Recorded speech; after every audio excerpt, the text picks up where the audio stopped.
반갑습니다. 모든 낙찰자들이 행복한 1% 기부에 동참하기를 희망하는 경매채널 김동입니다. 이번 사건은 부산 해운대구 중동, 해운대 중동 두산 2부 아파트입니다. 이제 막 시작된 경매 사건인 것 같아요. 근데 굉장히 조회수가 많아서 들어가 봤더니 이 아파트였습니다. 역시 관심도가 높은 아파트는 한 번씩 다뤄보겠다라고 제가 말씀드렸는데, 그래서 선택했습니다. 2020타경 716호 부산지방법원 동부지원 사건이고, 해운대구 중동에 있습니다. 중동에 있는 해운대 중동 두산 2부, 전용 면적은 25.7평, 시장에서 가장 가격 상승이 두드러지고 있는 아파트 면적입니다. 대지권은 4.3평, 토지 건물은 일괄 매각입니다. 2020년 1월 22일 날 접수가 됐고, 자, 소유자와 채무자는 같은 사람이고, 채권자는 어떤 법인 회사인 것 같습니다. 입찰 10일 전이고, 매각 감정가는 최저 매각 가격은 5억 3,500만 원으로 1차 매각을 11월 26일 시작 예정인 사건입니다. 문건 접수 내역 보겠습니다. 자, 이 아파트가 경매 사건으로 접수되고 나서 경매 매각 기일에 이르기까지 어떤 이해관계자들의 흔적이 있는지 한번 살펴볼 수 있는 서류입니다. 여기 보면 집행관의 현황조사 보고서, 감정평가사의 감정평가서 제출, 이런 내용들은 경매 진행 절차 과정에 있어서 당연히 나올 수 있는 접수 내역이고, 우리가 즉 낙찰을 받고 싶어하는 사람이 뭔가 주의 깊게 주목해서 좀 살펴봐야 될 이해관계자의 흔적이 어떤 것이 있는지 이렇게 쭉 살펴보면 이 사건에는 특별히 영향을 미칠 법한 이해관계자의 흔적은 보이지 않습니다. 그냥 배당 요구권자의 배당 요구 신청, 근저당권자의 배당 요구 신청, 이런 내용들이죠. 채권자 변경 신청, 이게 답니다. 그러니까 낙찰받은 이후에 낙찰자에게 영향을 미칠 법한 이해관계자의 흔적은 보이지 않는다. 자, 점유관계조사서. 매수인 입장에서 가장 신경이 쓰이는 것이 점유를 이전해 오는 거죠. 경매를 꺼려하거나 경매 시장에 진입하는 게 또 마음의 이런 경매 사건에 마음이 안 가는 이유 중에 하나가 이 점유관계의 분쟁, 이게 가장 큰 이유 중에 하나입니다. 물론 이걸 쉽게 생각하고 자주 다루는 사람들 입장에서는 별거 아니라는 걸 알고 있습니다. 그렇지만 해보지 않은 사람, 또는 어떤 한 세대의 가정 생활을 하는 세대를 내보내야 되는 어떤 이런 점유관계의 분쟁은 불편해하는 사람 수가 훨씬 많습니다. 자, 어쨌든 이런 점유관계 한번 살펴봐야 됩니다. 자, 조사를 해보니까 미상 조사가 되지 않았다. 목적물에 수차 방문하였으나 점유자 및 이해관계자들을 만나지 못함. 동사무소 전입세대 열람을 그래서 해봤습니다. 해보니까 현재 소유자의 세대, 소유권자의 세대가 전입되어 있더라. 자, 이렇게 조사가 됐습니다. 자, 이 집은 소유자가 점유하고 있는 것으로 추정되는 집입니다. 자, 등기 현황을 보면 현재의 소유권자가 이제 소유권을 지분 형태로 있다가 모두 다 취득했습니다. 자, 그리고 근저당 설정이 되었죠. 이 근저당 설정 일자 2018년 1월 12일, 이 날짜가 다른 후순위에 있는 다른 권리들보다 가장 날짜가 빠릅니다. 그리고 이 날짜를 기준으로 해서 이 날짜보다 늦은 이 후순위의 근저당, 가압류, 그리고 임의경매 등기, 이 모든 후순위 권리자들의 이 권리는 전부 다 소멸됩니다. 전부 다 없어집니다. 매수인 인수하게 될 부담을 정리해 보겠습니다. 그러면 조금 전에 확인했다시피 등기사항에 인수할 내용이 있느냐, 낙찰받은 이후에 매수자가 인수해야 될 등기사항에 내용이 있느냐, 없습니다. 관리비, 관리소와의 문제인데 관리실에 확인해 보면 되겠죠. 얼마나 연체됐는지. 자, 이거 확인을 꼭 해보셔야 됩니다. 요즘에는 그렇게 크진 않지만 이 관리비가 과다하게 연체되면 이 명도할 때 약간 영향을 미칩니다. 물론 이 물건의 가치에 큰 변화를 주는 건 아니지만 뭐 한 3에서 한 500 정도의 비용은 추가적으로 발생할 수도 있는, 뭔가 이 분쟁의 중심에서 예상 못한 불측의 지출을 만들어낼 수 있는 것이 이 연체의 규모입니다. 이것이 과다하면 한 2, 300 정도 추가적으로 지출이 가능할 수 있고, 그로 인해서 지체되거나 명도가 지체되거나 비용이 더 나갈 수 있다는 예상이 되면 입찰가를 조금 낮출 수밖에 없습니다. 부담이 되니까. 결국은 이 1등과 2등의 차이는 이 몇백만 원 차이 안에 대부분 납니다. 그래서 이것이 경우에 따라서는 경락을 좌우할 만큼 영향을 줄 수도 있다. 그 금액이 그렇게 크진 않아도 그럴 수도 있습니다. 따라서 사전에 통상적인 명도 비용 이하에서 정리가 가능한 수준의 관리비라면 상관없습니다. 자, 그러나 그보다 예상했던 어떤 강제집행 비용보다 훨씬 높은 관리비가 연체되어 있다면 대비를 하셔야 됩니다.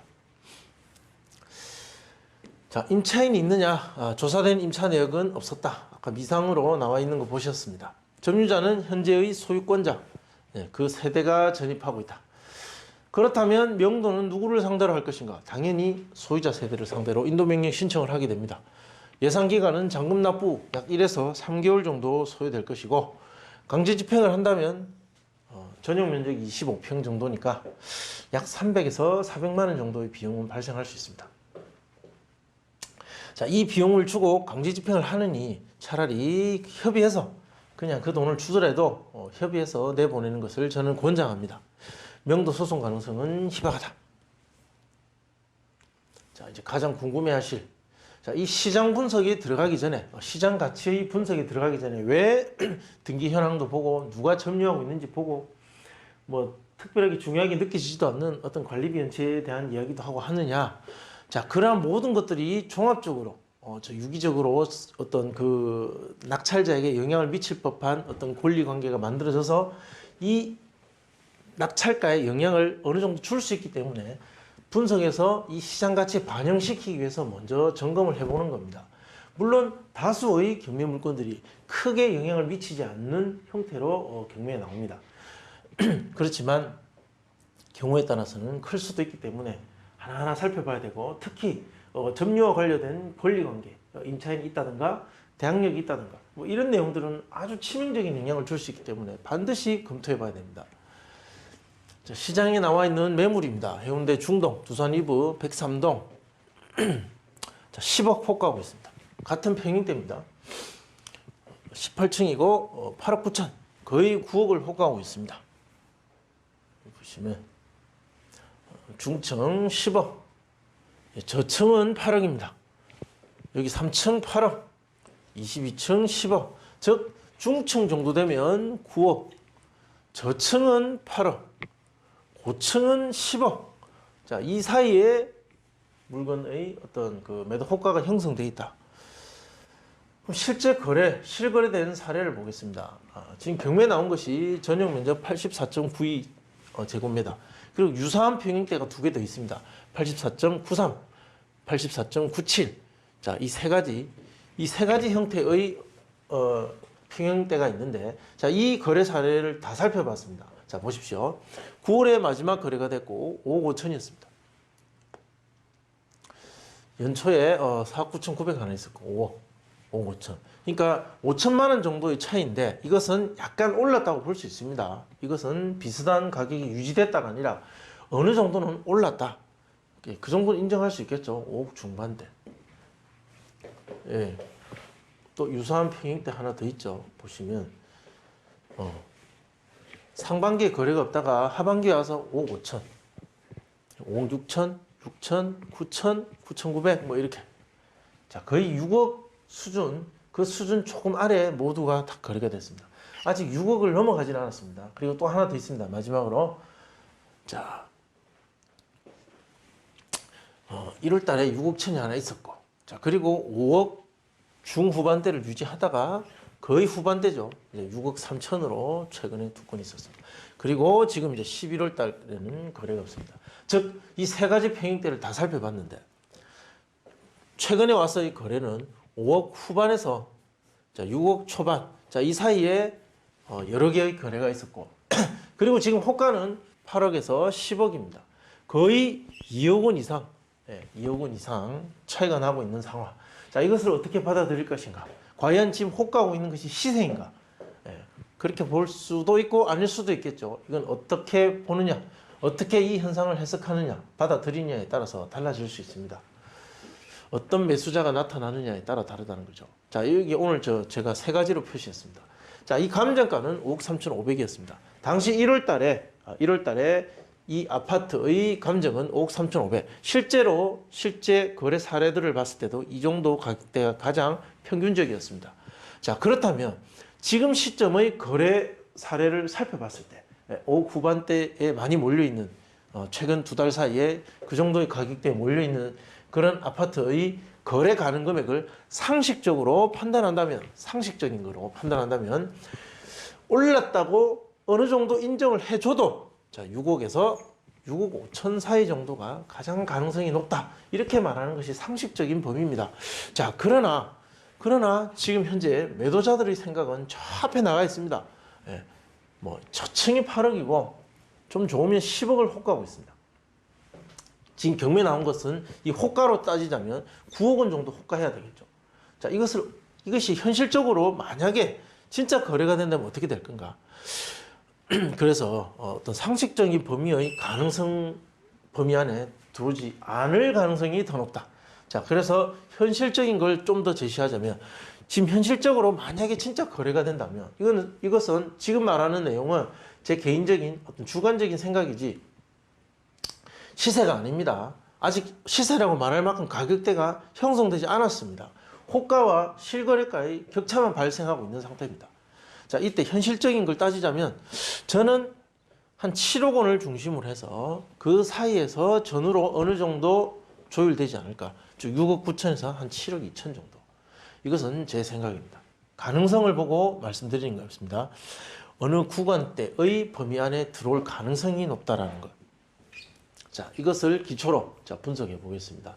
최근에 있었던 그 시장의 분위기를 알 수 있는 물건은 두 건이 있었습니다. 10월 5일 힐스테이트 위브와 10월 5일 같은 날 있었던 같은 단지의 다른 평형대 아파트입니다. 32평과 39.3평 이 전용 면적입니다. 42층, 19층, 남동향, 남서향. 자, 2차와 1차. 18대1과 3대1. 자, 2차에 가니까 18대1, 무려 18명이나 입찰이 들어왔고 1차에서도 3명이나 들어왔습니다. 즉 유찰이 되지 않아도 충분한 이익이 난다는 발빠른 어떤 투자, 매수자의 이 판단이 있었습니다. 그게 3명이나 있었다는 거죠. 그래서 한 번 유찰되면 가격적 매력 때문에 훨씬 많은 사람이 들어옵니다. 감정은 7억 3,500, 7억 8,700. 자, 비슷한 어떤 그 가격대의 아파트인데, 자, 이것이 그 당시, 지금 10월 초입니다.